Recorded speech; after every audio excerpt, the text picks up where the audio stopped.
kita kasih ke anak-anak kita. Salah satu bentuk usaha kita mengamalkan firman Allah, wa tazawwadu fa inna khairaz zadi taqwa. Berbekallah kalian dan sebaik-baik bekal adalah ketakwaan. Ini perlu difahami sama orang tua. Jadi orang tua tahu mana bekal terbaik anak-anak mereka sehingga bisa diusahakan.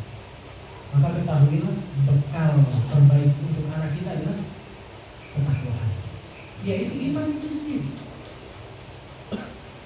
Dibayangin anak kita sekarang kalau kita meninggal muda misalnya, sallallahu alaihi wasallam ya, mudah-mudahan panjang umur semua.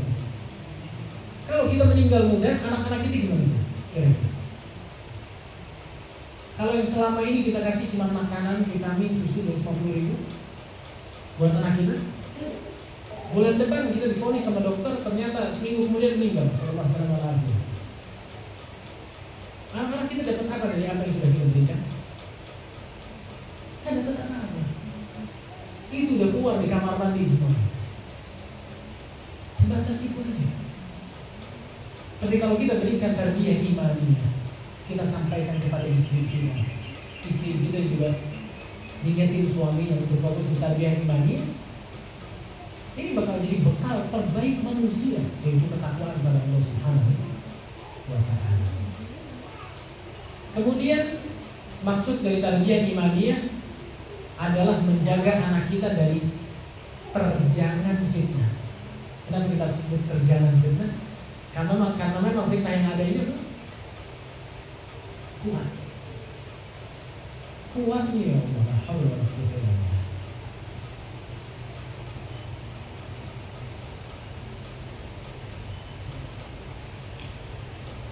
Saya pribadi pernah diajak sama salah satu yayasan rehabilitasi narkoba buat jemput salah satu pasiennya. Jadi ada orang tua minta ke yayasan apa tadi, penanggulangan orang-orang yang kena narkoba ya, untuk jemput anaknya. Anak waktu itu kebetulan ikut sama mereka, yayasan tersebut, yayasan rehabilitasi narkoba. Dijemput. Siapa yang kami jemput? Yang kita jemput anak laki-laki, masih muda, dokter, kaya raya, rumahnya di Jakarta besar. Kita jemput langsung di rumahnya, anak muda, dokter, kaya raya. Kaya itu karena kita lihat dari mobil dan rumahnya. Dan ketahuan juga anaknya kuliah kedokteran, insya Allah mampu. Wah, masya Allah, anak itu anak-anak apa ya? Rapih, bersih. Narkoba. Itu berapa tahun yang lalu? Karena memang fitnah ini besar. Kalau kita selama ini cuma kasih ke anak kita makanan, itu nggak bisa jadi benteng apa-apa buat anak kita melawan fitnah-fitnah yang ada. Dimakan sama fitnah, dimakan. Tapi kalau usaha kita adalah usaha imaniyah, yang kita tarbiyahkan di anak kita itu tarbiyah imaniyah, itu salah satu bentuk usaha kita yang Allah Subhanahu wa ta'ala insya Allah akan apa? Akan bantu kita. Akan apa? Akan bantu kita. Apalagi Rasul sallallahu alaihi wasallam mengatakan apa? Tu'radul fitan 'alal qulub kal hasir 'udan 'udan. Kata Rasulullah, fitnah itu akan menerjang seorang manusia seperti tikar. Tikar itu dianyam ya. Tikar itu satu lembar tadinya, tapi kemudian dianyam sampai akhirnya jadi apa? Jadi karpet nutupin alas. Nah, fitnah ini akan datang ke manusia itu kayak tadi, kayak tikar. Satu dosa, satu ajakan, satu panggilan untuk melakukan dosa dan maksiat, terus lama-lama untuk di dasar dia. Sehingga ketutup hatinya, terkumpul menyerap fitnah-fitnah itu. Ini manusia. Dan anak kita nggak bisa protek dirinya dari fitnah kalau cuma karena makan daging, karena makan minum susu. Bukan itu nggak baik ya. Itu salah satu amanah juga menjaga kesehatan mereka. Poin pertama adalah iman mereka. Kemudian maksud daripada tarbiyah imaniyah juga apa? Salah satu bentuk amalan kita terhadap Allah Subhanahu wa taala, terhadap firman Allah Subhanahu wa taala, ya ayyuhalladzina amanu qu anfusakum wa ahlikum.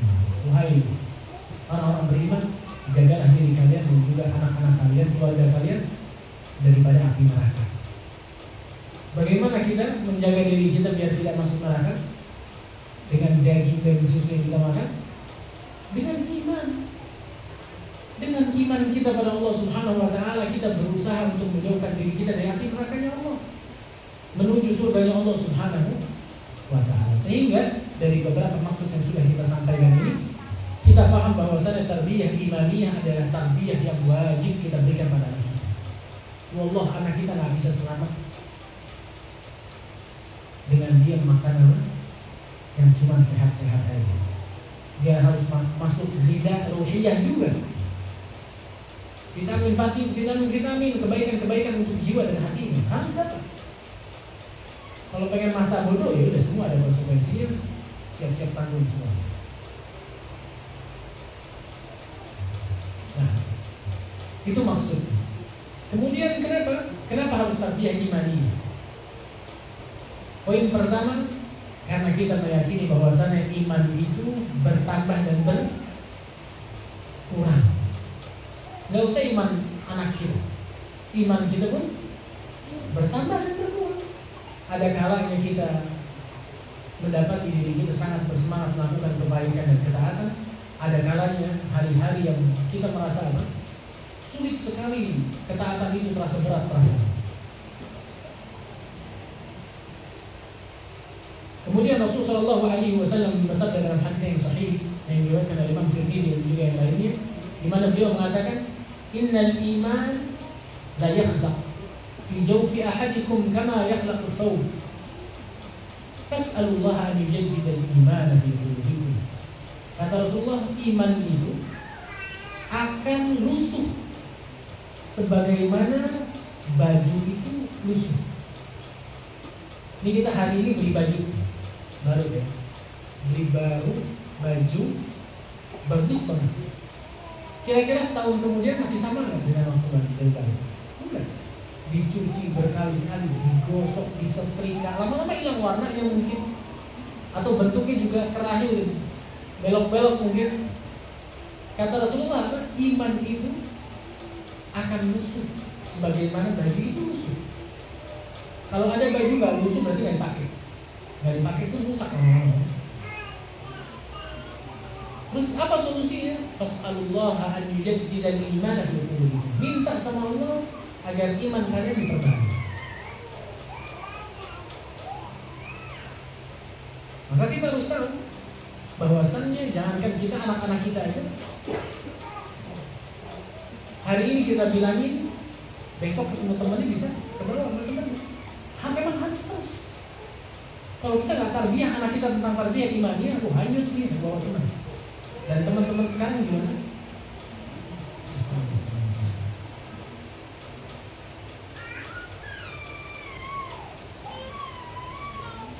Dan kenapa juga harus kita memiliki perhatian kepada tarbiyah imaniyah? Di antara sebabnya adalah karena iman itu yang bikin kita kuat, itu iman.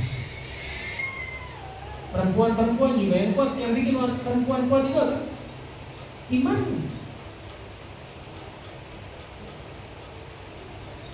Ada perempuan sedih, nggak bisa tidur, nangis terus, sedih, gundah gulana, gelisah, nangis semalaman.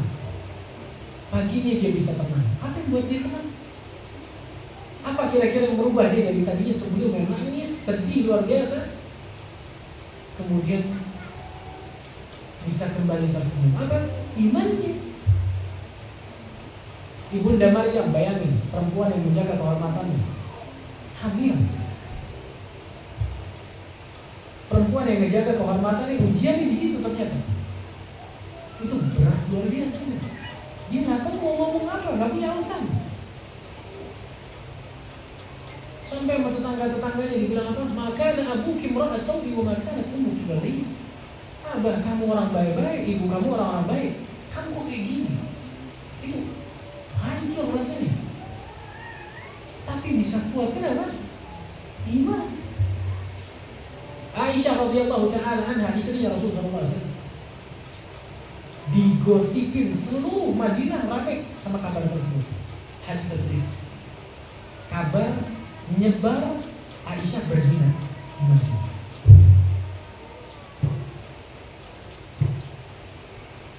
Sampai minta dipulangin ke rumah orang tuanya. Nangis Aisyah, nggak punya alasan kayak ngomong apa. Wahyu nggak turun, sebulan nggak turun. Yang bisa bikin Aisyah kuat siapa? Allah Subhanahu Wa Taala dengan apa? Dengan imannya. Hajar, istrinya Ibrahim alaihissalam,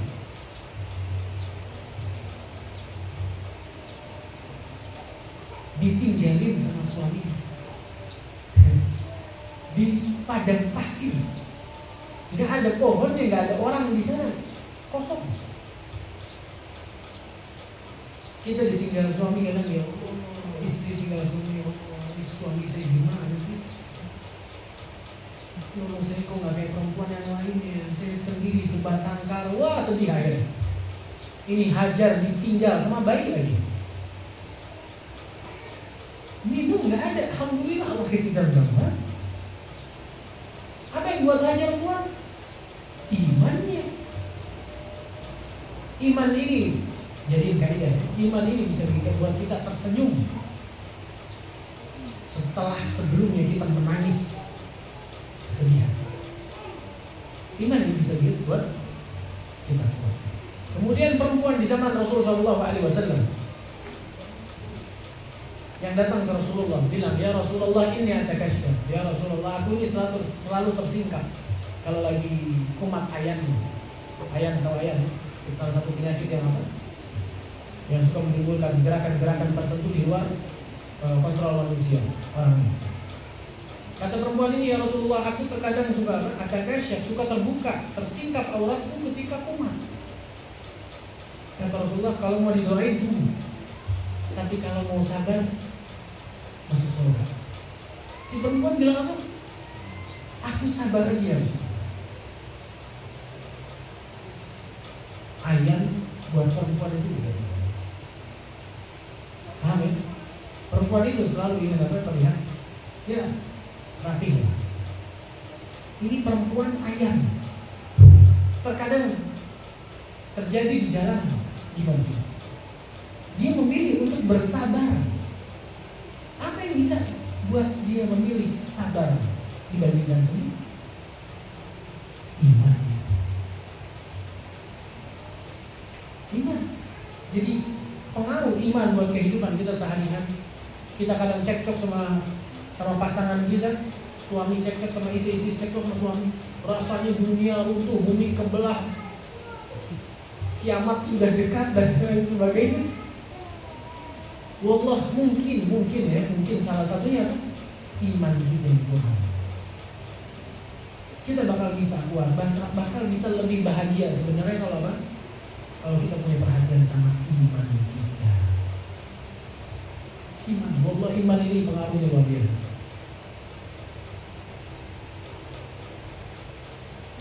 Nabi Muhammad SAW bisa bersabar. Nabi Muhammad itu timpanya luar biasa. Sama keluarganya dimusuhin, sama tetangganya mau diusir, mau dibunuh, diganggu, disiksa sahabat-sahabatnya.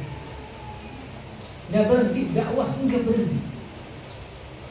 Dakwah Rasulullah 23 tahun sampai tahun 2024 ini masih kuat. Bahkan sampai tegaknya hari kiamat nanti. Nabi Musa dikejar Fir'aun depannya laut, kokoh kuat. Nabi Ayub dikasih penyakit sama Allah Subhanahu wa taala. Itu semua kenapa? Karena mereka punya iman yang luar biasa. Hajar, ibunda Hajar waktu ditinggal sama Nabi Ibrahim, ibunda Hajar bilang apa? Ini yang perintah Allah atau bukan? Kata Nabi Ibrahim, ya. Langsung gak nanya lagi. Dia bilang apa? Idzan lan yudayyi'ani Allah Subhanahu wa taala. Kalau begitu Allah Subhanahu wa taala tidak akan menyia-nyiakan kondisi itu. Luar biasa kuatnya. Itu perempuan kuat itu. Manusia kuat itu. Manusia kuat bukan yang angkat beban kuat berarti kuat ya. Yang gimana kuat? Nah, terus gimana cara kita menjaga iman kita dan iman keluarga kita, istri dan anak-anak kita? Ada beberapa cara yang bisa kita jadikan sebab menjadikan iman kita kuat. Yang pertama, doa. Sebagaimana tadi hadis yang kita sampaikan ya, fas'alullah an yujaddida imanakum. Maka mintalah pada Allah, mohonlah pada Allah agar memperbarui iman. Minta semua ya Allah. Allah yang memperbarui satu pagi hari ini. Ya Allah, kuatkan iman ya Allah. Tanpa pertolonganmu, aku tidak akan selamat ya Allah. Minta sama Allah Subhanahu wa Ta'ala untuk menguatkan iman kita. Yang kedua, dan iman anak-anak kita. Yang kedua, al-qudwah, menjadi teladan. Ini insya Allah dalam kajian kita bakal sering-sering dengar kata qudwah. Karena itu dalam tarbiyah luar biasa. Terkadang orang tua itu nggak usah ngomong apa-apa, ngasih teladan yang baik aja udah luar biasa. Maka yang kedua adalah teladan. Sampai ke anak-anak kita tentang masalah keimanan ini. Dan kita juga melakukan ngaji, sholat, berdoa angkat tangan. Biar anak-anak kita lihat nggak apa-apa. Biar mereka tahu bahwasanya kita ini nggak ada daya upaya kecuali dengan pertolongan Allah Subhanahu wa Ta'ala. Abi itu bisa nyetir. Cuma untuk kita bisa selamat, kita minta tolong siapa? Sama Allah. Abi juga nggak bisa jamin kita sampai dengan selamat. Kita minta sama Allah Subhanahu wa Ta'ala. Kita makan, Abi nggak bisa jamin makanan yang kita makan itu jadi kesehatan buat kita dan kita nggak bakal kena sakit. Sehat itu datangnya dari Allah Subhanahu wa Ta'ala, nikmat. Minta, ajarin anak-anak kita untuk minta. Anda teringat Ustaz Firanda. Ustaz Firanda pernah bilang, sampai di meja makan sekalipun kita lagi makan, ini suapan yang kita makan ini disampaikan anak-anak ini dari Allah Subhanahu wa Ta'ala. Abi cuma bisa apa? Usaha. Yang mendatangkan ini semua adalah Allah Subhanahu wa Ta'ala.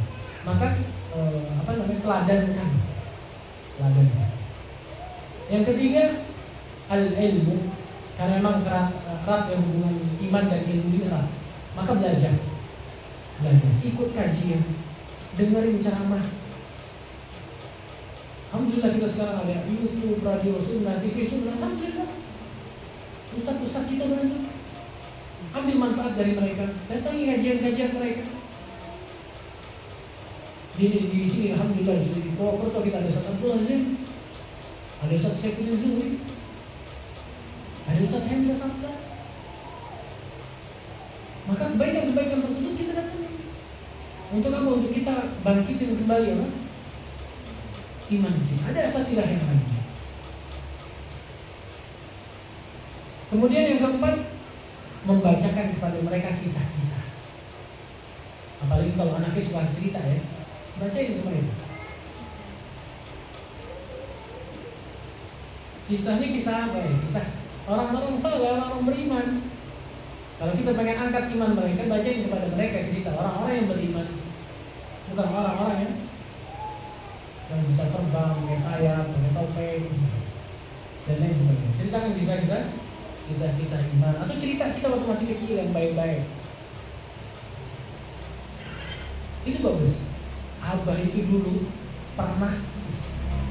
Nggak pakai cerita yang anak-anak. Jadi anak-anak punya apa? Punya model contoh yang mereka dengar, mereka tiru, mereka berusaha ke arah sana untuk jadi orang itu. Ini bagus. Nah,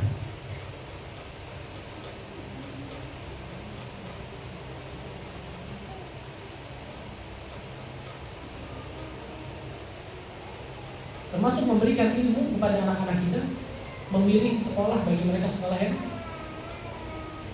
baik. Sekolah yang baik itu apa? Sekolah Islam. Jangan dimasukin sekolah Sekolah-sekolah yang pelajaran agama ini minim, atau bahkan karena pengen anak kita ngomongin bahasa Inggris, masukin international school. Sebelahnya Nasrani, sebelahnya Buddha. Nanti kalau jam istirahat makan doanya beda-beda.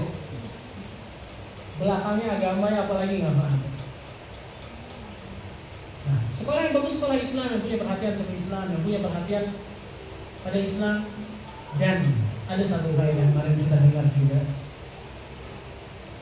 Kalau dalam ilmu ini kita jangan terlalu bertaktik, karena taktik itu melelahkan.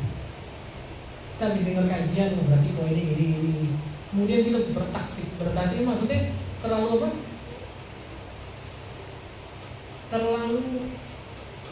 Jadi ilmu itu nggak diamalkan secara luas, paham ya?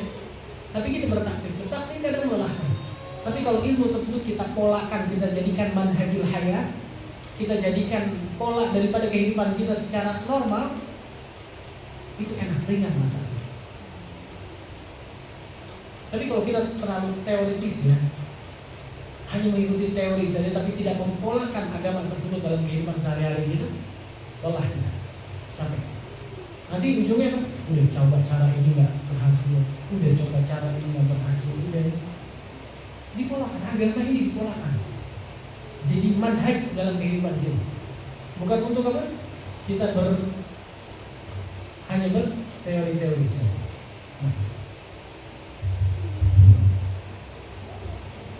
ini beberapa cara yang bisa kita gunakan untuk memperbaiki iman kita terhadap usaha-usaha yang bisa kita lakukan terhadap perbaikan iman kita dan juga iman keluarga kita. Nah, sekian yang bisa kami sampaikan. Semoga yang disampaikan ini bisa mengundang kebaikan, bisa menjadi bahan renungan. Karena sekali lagi sering sekali kita sebutkan apa yang disampaikan ini bukan tudingan, tapi adalah bahan pengingat untuk pembicara dan juga buat teman-teman semuanya. Nah, di sini ada sebagian pertanyaan, ada beberapa pertanyaan titipan sebenarnya, karena beberapa pertanyaan tidak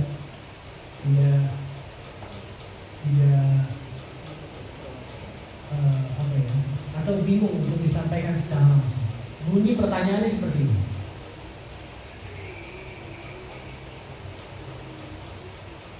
Nah, pertanyaannya panjang, intinya kayak gini.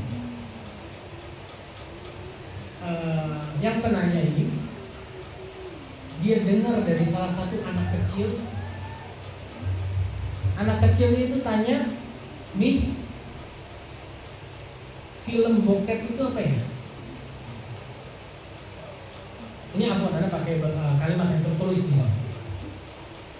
Nah, mendengar kalimat tersebut, orang ini resah langsung. Ini anak kecil yang nanya, kelas 5 SD.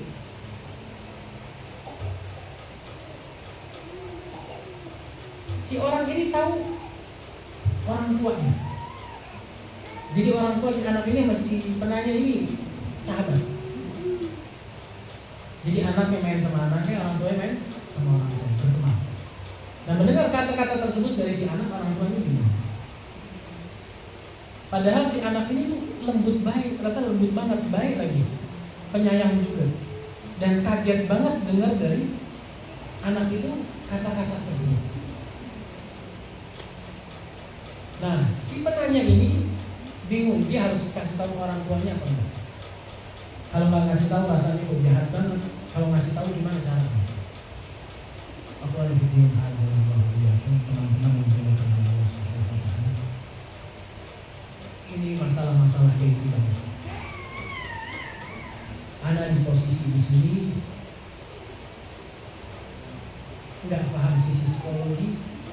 Ya, kita belajar dari para ulama, dan apa yang Anda sampaikan ini adalah hasil faedah-faedah dari para ulama dan dari sebagian orang yang memang tahu ilmu psikologi. Jadi yang ingin Anda sampaikan bukan pribadi dari Anda. Yang pertama, alhamdulillah si anak ngomong. Ini pertama. Alhamdulillah ngomong, dan ngomongnya ke kita. Bayangin kalau dia tanya sama teman.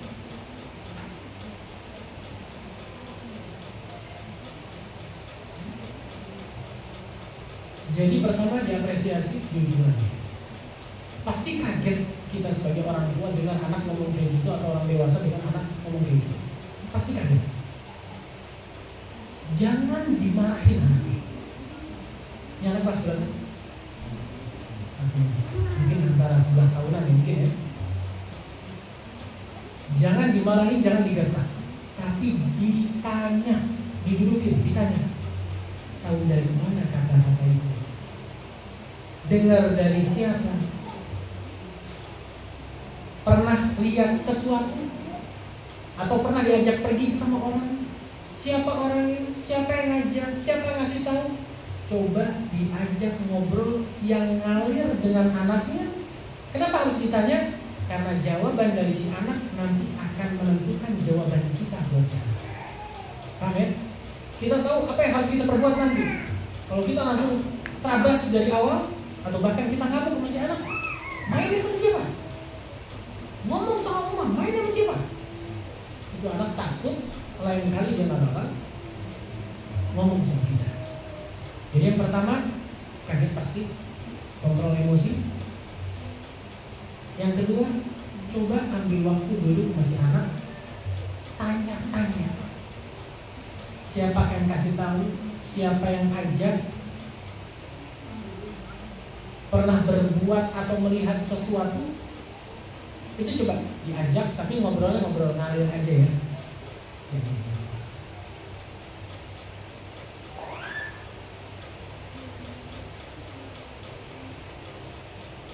Yang ketiga, kita sebagai orang tua ambil sebab-sebab perbaikan.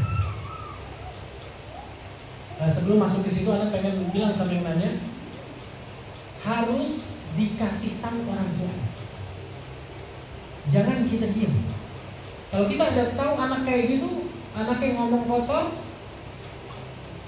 cepet-cepet kita kasih tahu orang tua itu, tapi dengan cara yang baik. Dan sampaikan hal-hal ini pada orang tua. Jangan dimarahin, yang tenang, digali. Ini anak masih kecil. Ini anak masih kecil.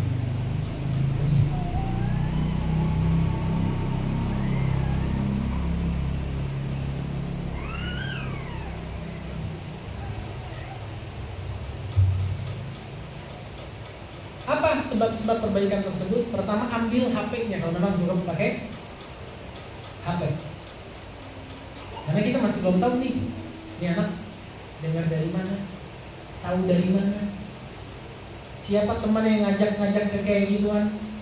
Nah, ambil HP-nya dan sebab-sebab yang memang merusak si anak itu. Kalau anak suka main HP, ambil HP ini, dirubah kegiatan yang lain.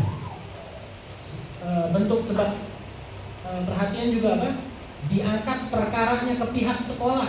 Kalau memang itu diketahui ada dari teman, biar sekolah ngambil apa? Tindakan. Sekolah nggak boleh diam kalau memang itu terjadi di antara lingkup sekolah. Memang sekolah itu sulit ya buat apa? Kontrol anak-anak itu sulit. Kalau kita nggak ajak orang tua kayak gini bareng-bareng, sulit banget. Sampaikan kepada pihak sekolah untuk dia diperbaiki masalah-masalahnya. Sesuai info yang kami dapatkan, ini didengar dari temannya di sekolah seperti ini, fulan, biar sekolah ngambil tindakan. Jadi teman-teman, si anak suka pakai HP, diambil HP-nya, dialihkan ke kegiatan-kegiatan yang aktivitas prakarya misalnya dan lain sebagainya bermanfaat. Kedua, diangkat ke pihak sekolah. Kalau misalnya pihak sekolah kesulitan atau masalah tersebut nggak bisa dihindari di pihak sekolah, ambil dari sekolahnya. Karena untuk menentukan bi'ah yang baik, lingkungan yang baik buat anak kita perlu apa? Perlu serius. Intinya perbuatan kita dalam perbaikan tersebut akan erat hubungannya dengan pertanyaan-pertanyaan yang kita lontarkan kepada anak tersebut. Yang keempat, dan ini yang paling penting apa? Doa. Antum mungkin ingat semua ya, ketika ada anak muda datang ke Rasulullah bilang pengen zina. Ya Rasulullah, izinkan aku berzina. Rasulullah ajak mikir dia. Kata Rasulullah apa? Kalau itu terjadi pada ibumu gimana? Dia bilang, oh nggak mau. Rasulullah nggak berhenti di situ, padahal contoh itu aja udah cukup. Kamu mau itu dilakukan pada ibu? Dia bilang enggak, Rasulullah enggak, aku nggak ridho. Rasulullah nggak berhenti di contoh itu, Rasulullah lanjut contoh yang lain. Kalau kepada bibi, enggak. Kepada anakku, enggak. Kepada saudara ayahmu, enggak. Terus Rasulullah kasih contoh yang banyak. Ini menunjukkan apa? Bahwasanya perzinahan itu berat dan pengaruhnya itu kemana-mana, menjalar luar biasa. Syekh Abdul Razak bin Abdul Muhsin Al-Abbad Hafizahullah Ta'ala punya faedah luar biasa dalam masalah ini. Ibnu Qayyim juga menyebutkan kerusakan-kerusakan daripada perzinahan ini luar biasa. Kemana-mana ternyata. Nah, kemudian setelah Rasulullah SAW kasih contoh ajak berpikir orang tersebut, anak muda, terus Rasulullah doain orang itu. Rasulullah bilang apa?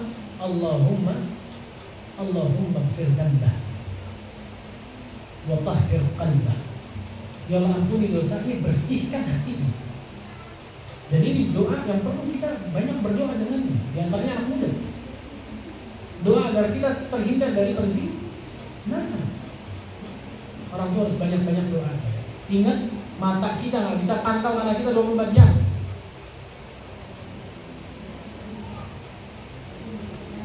Ini mungkin salah satu contoh aja ya. Salah satu contoh. Perkara-perkara seperti banyak.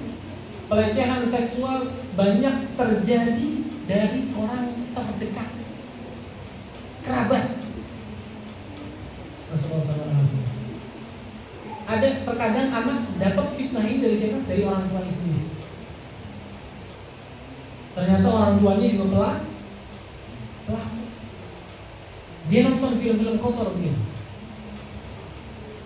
Yang ternyata anaknya buka handphone abahnya, nggak sengaja, atau lihat gambar atau lihat apa yang ternyata disimpan oleh ayahnya. Ini bisa terjadi. Dan di sini kita harus bersifat bijak. Termasuk suami yang terfitnah atau suami yang kemakan sama fitnah syahwat ini, yang masih nonton film-film kotor misalnya. Ini pernah ditanyakan oleh sebagian perempuan ke Syekh Sulaiman Ibn Salimullah Al-Hayy Hafizahullah Ta'ala. Di antara jawaban Syekh Sulaiman apa? Dinasihati suaminya tapi tetap dijaga kehormatannya. Ini suami ya. Suami itu memang posisinya diangkat langsung oleh Allah Subhanahu wa Ta'ala untuk menjadi pemimpin rumah tangga. Maka kehormatannya perlu dijaga, haibahnya perlu dijaga, wibawanya perlu dijaga. Sehingga istri yang pengen nasihati suaminya, sampai kata Syekh Sulaiman apa?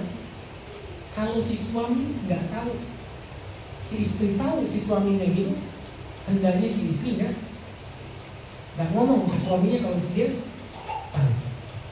Untuk menjaga apa? Kehormatan suami. Ini cara-cara yang dilakukan oleh orang yang ingin kebaikan. Orang yang ingin kebaikan adalah orang yang perempuan yang pengen suaminya kembali. Orang tua yang pengen anaknya kembali, bukan pengen dihancurin suaminya, pengen dihancurin anaknya, bukan. Sehingga apa yang dilakukan adalah pengobatan. Pelecehan seksual, atau kadang di sekolah suka ada cerita di sekolah itu ya. Kadang anak-anak suka cerita, jadi masalah kayak gini kadang liar menyebar di kalangan anak-anak lewat cerita pertama. Kedua, games, permainan. Main ini-inian yuk. Paham ya? Kadang lewat cerita-ceritaan, kadang lewat perbuatan melalui games. Games itu maksudnya game-game main lah bareng temennya. Tapi ternyata permainannya kayak gitu. Ketiga, lewat apa?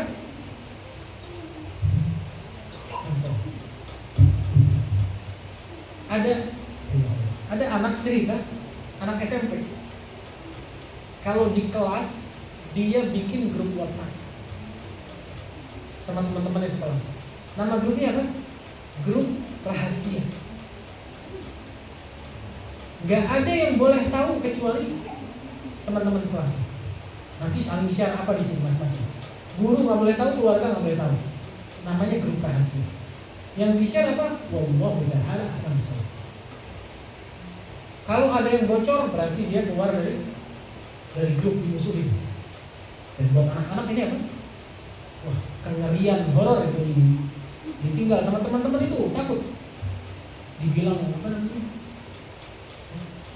Kalau ada teman yang bocorin rahasia disebut apa? Membocorin rahasia lah, mau pember mulutnya. Nah itu takut teman-teman tuh, biasa anak-anak itu takut gitu. Sehingga terjadi apa? Bikin grup WhatsApp rahasia.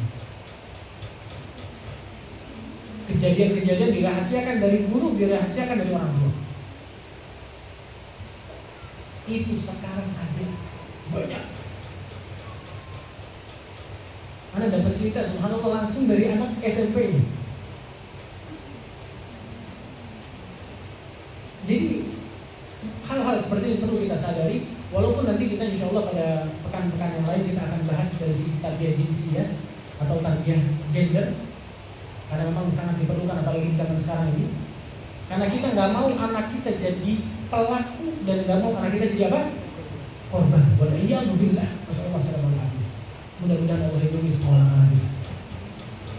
Kita nggak mau jadi pelaku anak kita nggak mau juga anak kita jadi korban. Terkhusus anak-anak perempuan. Mungkin anak pernah sampaikan juga di sini beberapa waktu yang lalu kabar yang ada 4 anak di bawah umur, anak laki-laki di bawah umur 4 anak, dia perkosa temannya perempuan, teman sekelasnya diperkosa sama 4 temannya laki-laki, semuanya SMP kalau nggak salah. Habis diperkosa dibunuh nih anak perempuan. Terangkat kasusnya, bapaknya pegang kepala, nangis, menyesal luar biasa. Teman-teman semuanya, kita nggak bisa protek anak kita semaksimal mungkin dengan usaha kita. Kita bisa berupaya semaksimal mungkin, tapi bisa perlindungan itu diberikan oleh siapa? Oleh Allah Subhanahu wa Ta'ala. Terlalu banyak usaha-usaha, ajakan-ajakan keburukan secara halus yang tidak terlihat dari handphone, dari teman, dari mudah-mudahan Allah Subhanahu wa Ta'ala berikan kita taufik. Mudah-mudahan Allah Subhanahu wa Ta'ala berikan kita perlindungan untuk diri kita dan untuk anak-anak kita juga. Dan ini nasihat untuk anak pribadi dan juga untuk teman-teman semuanya, untuk kita mulai perbaikan tersebut lewat pertama kali siapa? Diri kita. Pertama kali lewat diri kita. Orang tua perbaiki diri. Kalau sekarang kita masih banyak lalainya, masih banyak maksiatnya, ya perbaiki diri. Perbaiki barang-barang anak-anak. Kalau masalahnya besar bukan masalah kecil. Masalah yang besar bukan masalah kecil. Sekian yang bisa kami sampaikan. Ini afwan ada beberapa pertanyaan lagi lewat WhatsApp, cuman handphonenya mati, baterainya habis. Jadi nggak bisa kita bacakan pertanyaan-pertanyaan tersebut. Tapi pertanyaan tadi insya Allah cukup membuat kita memiliki semangat untuk kita perbaiki diri kita. Sudah, dosa-dosa yang selama ini kita lakukan sudah berhenti sudah.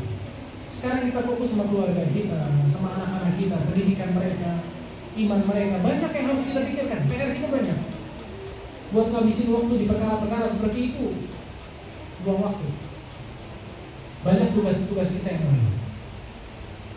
Semoga apa yang disampaikan bisa bermanfaat untuk anak pribadi dan juga teman-teman seluruhnya. Semoga Allah menjadikan kita orang-orang yang ketika mendengarkan kebaikan bersegera mengamalkan kebaikan tersebut. Subhanallahumma wa bihamdika asyhadu an la ilaha illa anta astaghfiruka wa atubu ilaik. Untuk segala kekurangannya kami mohon maaf. Wassalamualaikum